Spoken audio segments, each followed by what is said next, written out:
Hey everybody, so we're changing out some closing wheels here, and after we've done a bunch of them, we finally figure out how to do them in a decent way. We're taking our poly spikes off and we're going to put our rubber wheels back on.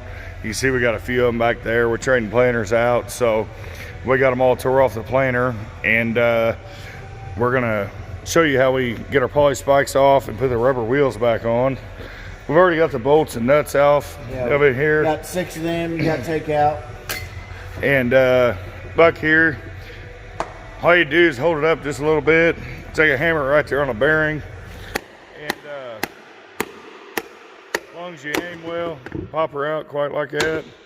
A little tap there, the poly ring will come right off. And then go down here, grab our rubber wheel. And Buck's gonna hold the phone for me here for a minute. So one thing I figured out with these wheels, there's a narrow and a wide side on most of these things. Sure. You can see right there how one is narrow and one is wide. I like to try to keep the bearing on the wide side if you can judge it, but it is pretty difficult to do.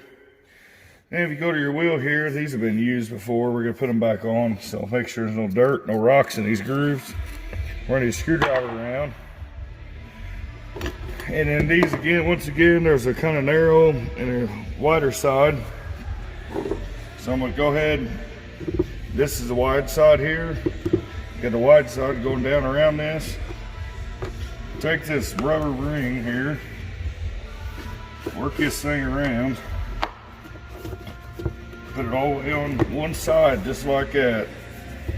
You see we got it on there good and even all the way around. Now if you notice, these are directional.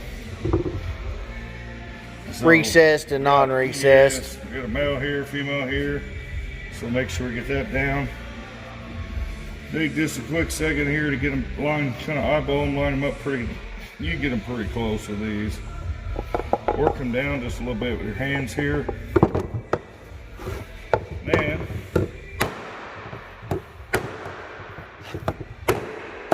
three pops of your hammer,